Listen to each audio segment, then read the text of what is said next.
Welcome back to my channel. This is Coin Nomad. 안녕하세요. 코인 노마드입니다. 코인게코의 마켓캡 3.4% 상승해서 조금씩 올라갔죠. 1조 7천억 달러 되었습니다. 그리고 비트코인도 41,875로 일주일간 25%가 상승했다. 엄청난 상승이죠. 저점까지 갔지만 급상승하고 있다. 이더리움도 20% 가까이, 바이낸스 코인은 좀 저조하지만 그래도 13%, XRP 23.9%, 폴카닷 27%, 그리고 체인링크는 40%, 유니스왑 17%, 그리고 솔라나 27%, 그리고 라이트코인 17%, 비체인 28% 상승하였습니다. 자, 최대 관심사는 2021년 비트코인은 이 위치에 와 있습니다. 그래서 조금 더 올라갔죠. 41,000달러에 와 있는데 2013년처럼 이런 과정을 거친 후 이렇게 갈 수 있을 것인가 한번 기대를 해보겠습니다. 전 세계 주식시장을 잠깐 보겠습니다. 과연 앞으로 어떻게 될 것인가. 2007년, 2008년 금융위기를 지나서 이렇게 주기가 한 번 더 있었죠. 그래서 2016년도쯤에 더 큰 금융위기가 일어날 것이라고 예상했지만 2018년 어떻게 마무리하고 2019년, 2000년 드디어 우리가 예상치 못했던 그 역대급 코비드 사건이 일어났죠. 그리고 나서 거의 60빌리언에 있던 주식시장은 2배로 상승했죠. 왜냐하면 US 달러가 40% 정도 풀렸기 때문이죠. 이 저점과 고점을 따져보면 거의 2배 가까이 된다. 이건 역사상 기록될 만한 일입니다.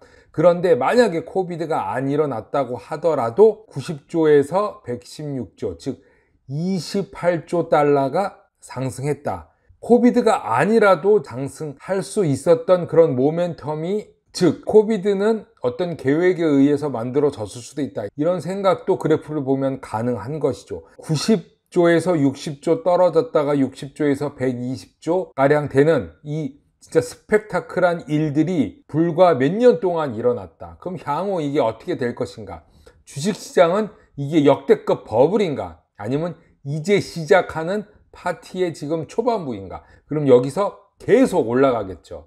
끝날 때까지 올라가겠죠. 그래서 마지막 불장을 이렇게 그래프를 통해서 넌지시 우리에게 알려주는 슐덴 슈너, 이분이 2020년 이 고점으로만 봐도 28조가 상승되었다. 이건 뭐 말도 안 되는 일이 전체 주식시장에서 일어나고 있는 거죠. 한국만의 일도 아니고 미국만도 일이 아니고 전 세계에 다 걸쳐 있습니다. 끝나지 않는 이 버블에 비트코인과 나머지 XRP는 어떤 반응을 보일지 한번 생각해 보면서 XRP 소송 사건 먼저 업데이트 하겠습니다. 제임스 필란이 최근 소식 몇 시간 전에 올렸습니다. 제레미 호건이 곧 있으면은 합의로 끝날 수도 있다, 이런 얘기가 미디어를 통해서 많이 나왔는데 지금 현재는 우리가 바라던 일은 일어나지 않았지만 SEC 측에서 법원에 보낸 서류가 의하면은 변호사가 한 명 추가됐습니다. 그래서 유나이티드 스테이트 디스트릭트 코트 해가지고 변호사 이름을 보니까 한 명이 추가됐습니다. 이분이 어떤 역할을 할지 모르겠는데 SEC가 새로 영입한 이 사람이 의미하는 게 뭐냐, 정확한 답은 없습니다. 이 서류를 봤을 때는 합의 전에 SEC가 무언가 준비하고 있다, 이런 생각이 듭니다.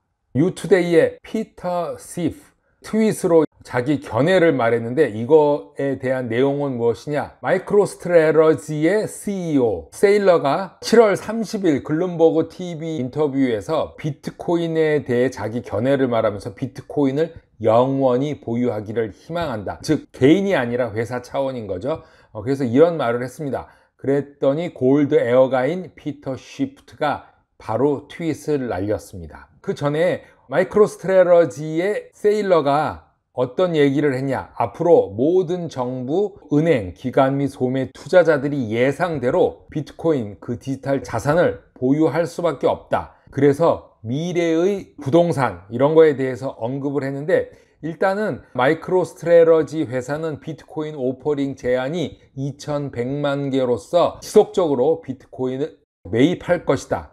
회사 전략은 최대한 많이 비트코인을 얻는 것이다. 이렇게 말했는데, 질문 중에 하나가 보유 10년을 얘기했었는데 과연 회사가 보유 10년 기간을 고수할 것이냐? 아니면 더 일찍 비트코인을 매각할 것이냐, 이런 사회자의 질문에 대해서 CEO 세일러는 비트코인을 영원히 보유하기를 회사 차원에서 바란다, 이렇게 말했습니다.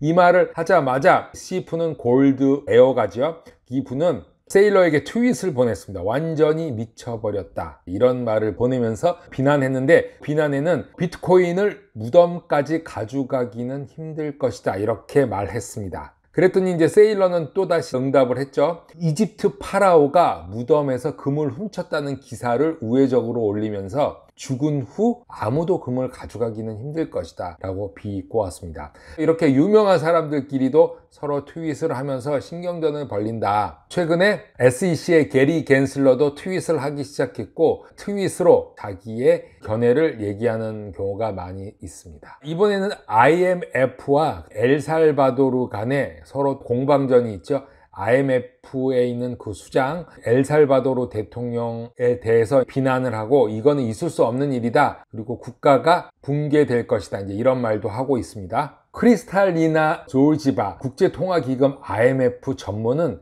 엘살바도르가 비트코인을 법적 입찰로 채택하려는 움직임을 중미 국가에 상당한 위험을 가져올 수 있다, 이렇게 말하고 있습니다. 조르지아는 엘살바도르가 비트코인을 화폐로 채택하는 것은 무엇보다도 가계, 기업, 국가 차원의 재무계획에 대한 불확실성을 가져올 것이라고 말하면서, 그것은 주권적인 결정을 말하는 것이다, 국가가 붕괴될 수도 있다, 이제 이런 식으로 말하고 있습니다. IMF 하면은 우리가 1997년에 엄청난 일을 겪어서 잘 알고 있죠. 엘살바도르에 도입되는 것이 통화 역할을 하기에는 매우 변동성이 크다, 비트코인이 너무 변동성이 크다, 그런 큰 자산이기 때문에 주권적 결정이 자동적으로 매우 좋은 결정은 되지 않을 것이고, 우리가 그냥 볼 때도 굉장히 위험하다. 그 이유 세 가지를 댔는데, 비트코인이 오르고 내려갔을 때 어떻게 세금을 징수할 것이냐, 그리고 그 지출 계획, 세금 계획을 어떻게 수립할 것이며, 2021년 4월과 지금과 비교했을 때 절반에 떨어진 비트코인 가격을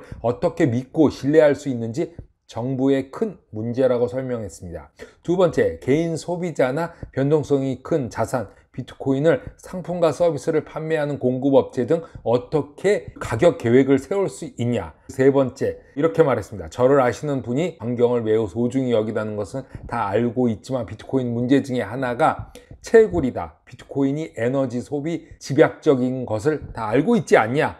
비트코인은 쓰면 안 된다, 이런 말을 했습니다. 코인 노마드 오늘은 여기까지 하겠습니다. 감사합니다.